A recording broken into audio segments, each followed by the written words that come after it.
And the main thing to remember about the state of Wisconsin, right, is that the highest elevations in the north, called the Northern Highland region, right, and that's primarily a bedrock control. So even though there's glacial geology on top of it, the bedrock is what gives it kind of this dome in the north, or sometimes called the Wisconsin Arch or Wisconsin Dome. And then on all three sides to the south and east and west, right, are the Paleozoic rocks primarily. So if you can remember the bedrock map, roughly kind of in here is the line that separates the Precambrian, igneous, and metamorphic rocks, mostly to the north, some sedimentary, versus the Paleozoic rocks to the south and the east and the west. This map does a pretty good job of showing you that basically the eastern part of the state where we are, that was covered by you remember what lobe it was? Green Bay. The Green Bay lobe is actually kind of like a bathtub or a basin. And it's actually pretty striking when you look at it in the 3D map that we've got back at school. If you look at it with the 3D glasses, it becomes real obvious, but this shows it pretty well.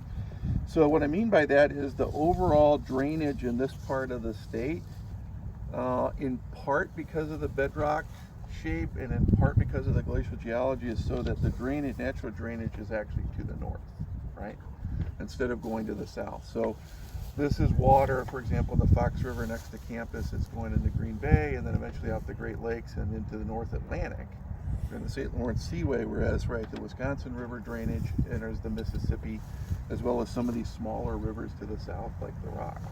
The fact that the drainage is naturally to the north is going to be important in understanding some of the glacial geology, right? But that's the main thing that I wanted to point out. So here's the old glacial map. Have some of you looked at the new one that's hanging in the lab? I didn't want to bring that out because it's the only one we have, and it's technically not published yet. But this one is still, what's that? Can't you just borrow it? I'm not willing to give it up yet, so we call it. So we'll use the old one, but the old one is actually still really helpful because of the way the colors were used on this map. So some things stand out a lot better on this map than the new one. And Elmo even kind of said that, you know, when I talked to him afterwards. But the thing that you can do with the new map is it's entirely digitized. It's going to be a GIS file. And so eventually when that's made available, hopefully this year, you'll be able to put that into ArcGIS and actually change the colors as you want and then produce derivative maps that kind of emphasize the things that might be important. So here's the old glacial map, right? Remember the southwest is the driftless area, so there's no evidence of glaciation, at least in the most recent several glaciations in the southwest. So this is really a stream dissected landscape, right? Dendritic drainage patterns. Everything else in the state has been glaciated or has been affected by glacially related sediment. So for example, this bright yellow down the Black River Valley, the Wisconsin River Valley, and so on, is actually outwash primarily from the glacial deposits to the north. And when we listen to Eric Carson's work on reconstructing the drainage patterns, right, the drainage patterns in Wisconsin and what was actually going on in terms of the Wisconsin River Valley, just keep in mind that even though those are in the driftless area, there's a lot of outwash in the valleys, and also there's a lot of loess, which we just talked about up on the hilltops, and has been washed into the valleys as well. Those are things that were directly related, right, to the Ice Age. Okay, so remember the colors. The light brown is what used to be called traditionally ground moraine. So the drumlin areas of the state are primarily those regions for the most part. So those are the areas that are covered mostly by till, right? And they were kind of formed underneath the glacier as it's moving along. The dark brown are the prominent moraines. And we've talked about those, and you've looked at a lot of these earlier in the semester. And then you've got the yellow and the orange and the blue color. The light blue represents the former beds of glacial lakes, right? And then the yellow and the orange represents outwash, sand and gravel outwash, right? So one thing to notice is, and I gave you those handouts again. Let me borrow that one real quick. that since the 1980s, right, geologists at the State Geological Survey have had a coordinated program to map the individual counties of the state that are in the glaciated region. And now they're getting very close to finishing all of them. There's a couple areas up here that they're still going to do, and then Marinette County is another one in our part of the world, but almost all of the rest of the state now has been mapped, and that's why they were able to develop a new glacial geology map of the state, which some of you saw hanging a lot Elmo talked about. Okay, so what's not on this map that's on the new one is basically some of the details that are on this little pamphlet they made a few years ago that kind of goes about summarizing a lot of what was learned from doing the mapping projects in the counties. And on page, it's not what the one that says phases of glaciation, remember that one? Basically the large lines, the black lines that are on there represent what? Do you remember? They kind of represent the major moraines and the major ice margin positions that have been recognized. And the thing that I always stress is when you see this map, you think, well, maybe the ice went in once and then it disappeared. It did that many times. It was a really dynamic ice margin. So some parts of the glacier from the north came in different parts of the state at slightly different times. And that made for a really complex kind of glacial history. Each one of those little lines that has a name associated with it, and the ones that aren't, just represent basically all of this information we learned from mapping the counties. Those are various moraines, around the state. The thing that I think Travis is going to focus on a little more today, which is kind of a really interesting problem here, is what's kind of shown and depicted on the back. It turns out that the glacial deposits that were laid down by the glacier are not all the same everywhere. And what I'm talking about is primarily the tills, the till characteristics. And we looked at tills, right? This kind of characteristic sediment that's what?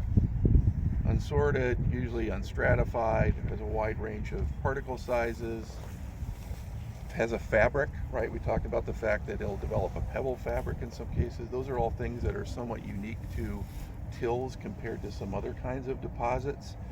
It turns out that not all the tills in the state are the same, and that's why on the back map they've subdivided different areas of the state into different lithostratigraphic units. Remember what the lithostratigraphy is based on? Traditionally, so not glacial deposits. Rock type, so what the physical things that you can describe about the rocks, right? So composition, thickness, fossil content, if you do biostratigraphy. Lithos is always going to be based primarily on the rock characteristics, right?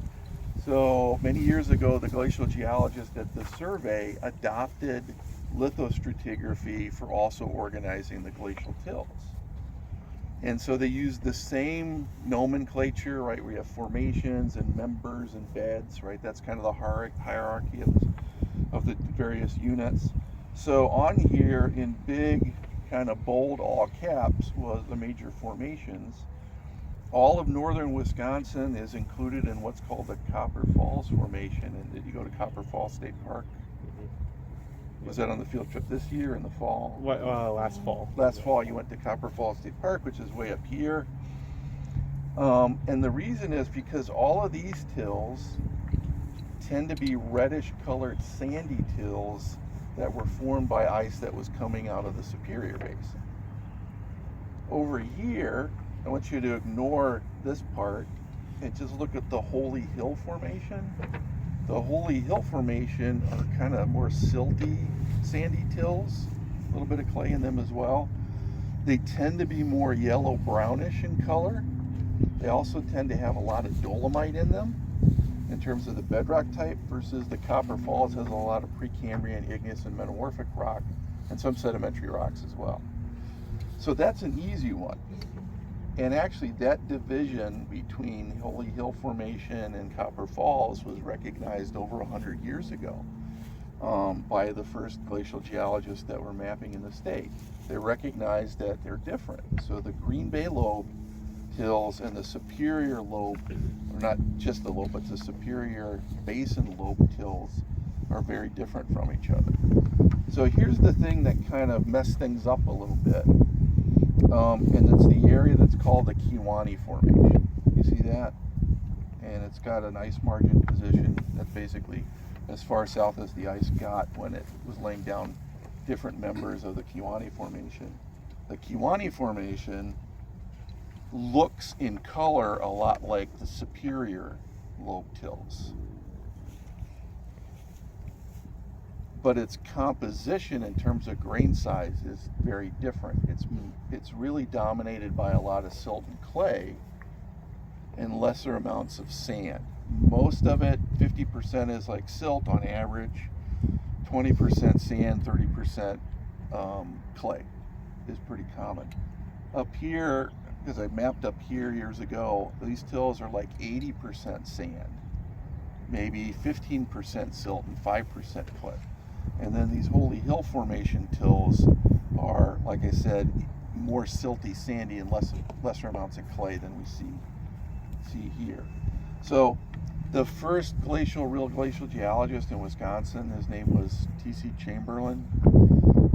There was earlier work done, but he's the one that made the first statewide glacial map, and he showed these different areas, and he recognized that up here near Green Bay is the Kewanee Formation, which is very different than the Holy Hill Formation. So the question then was, if the Holy Hill Formation reflects the characteristics of like the dolomite bedrock over which it went, makes sense. Copper Falls represents these lobes coming out of the Superior Basin and reflects that kind of bedrock type. How did we get reddish colored tills of the Kewanee Formation in eastern Wisconsin? It maybe reworked parts of the superior tills. Okay, but the ice flow direction has always been following the same path, even well up into Canada for the Green Bay lobe. But you're getting on the right track.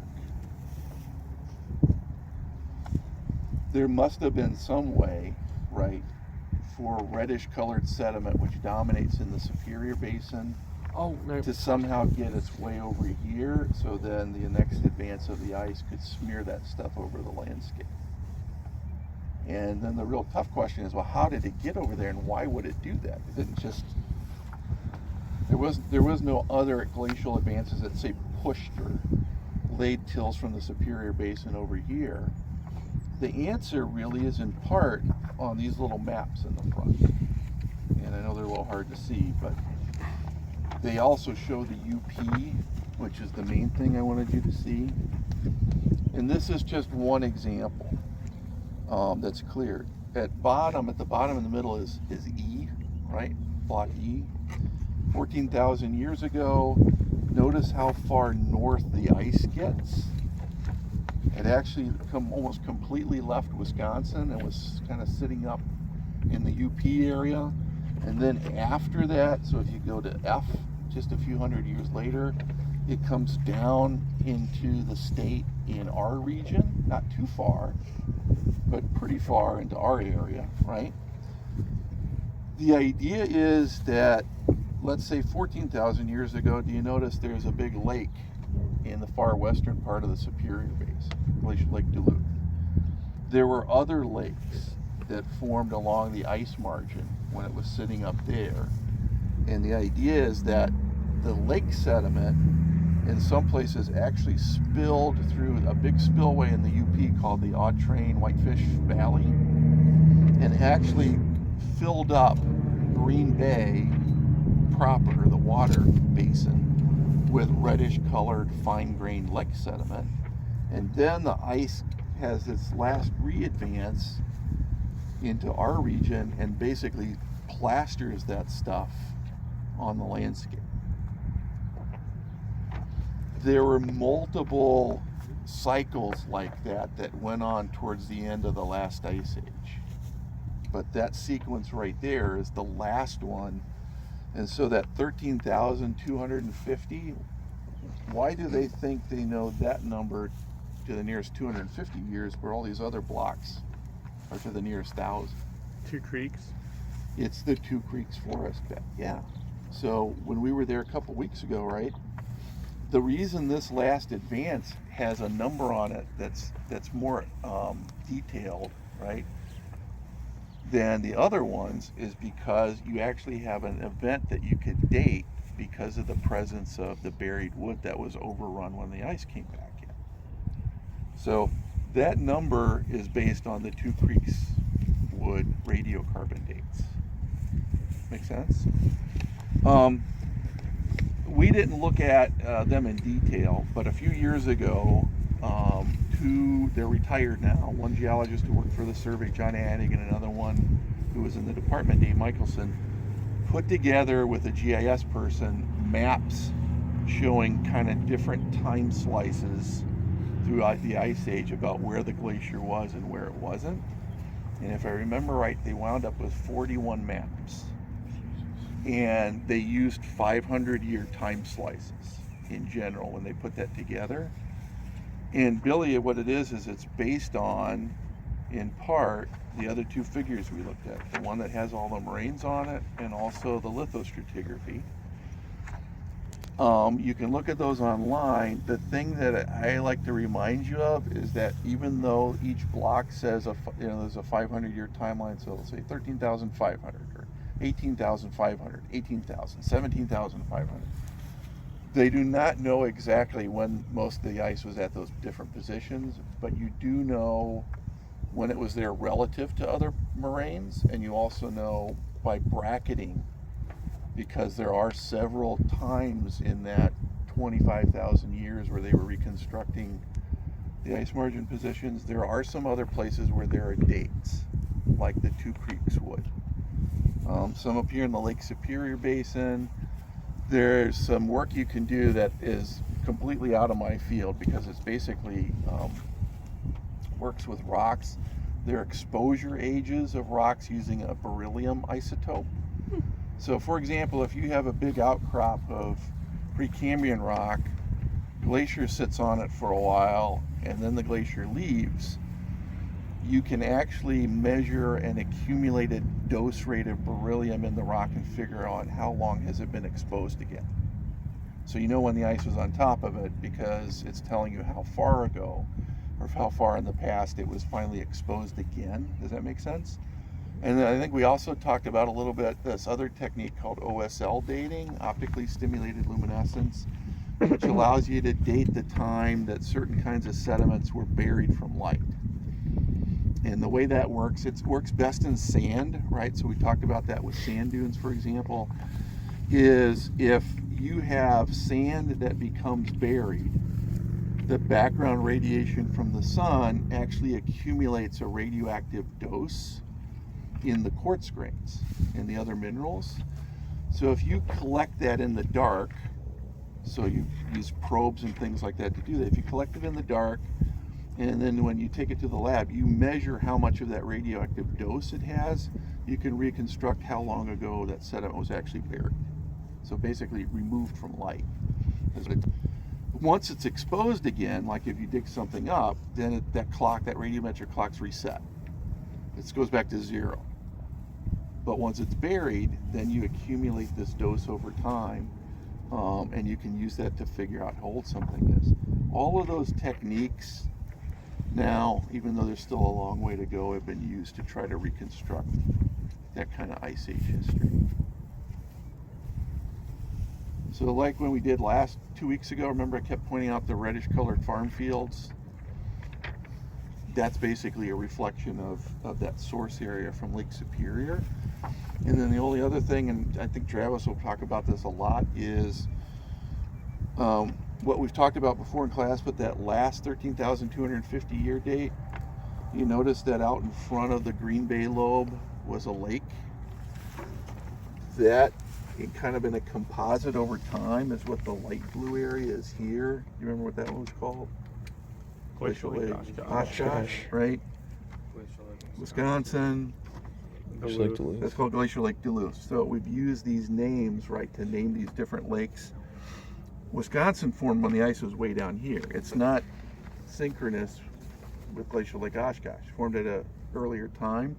But then when the ice is up here doing this and bringing in superior lobe fine grained sediment in front of the glacier, because the natural drainage is to the north, this lake would form. And it formed several times. There wasn't just one glacial Lake Oshkosh. It formed several times. The sediment in general in that lake sediment over a fairly large area is also reddish brown for the same reasons that the tills are. Does that make sense? Was there something you could think of that I missed? Yeah. Can you point on the map exactly where we are right now? Yeah. So, the highway's on here. So we came down and then the highway does this. We're kind of right up where this bend is. Okay. Right there. And Travis actually has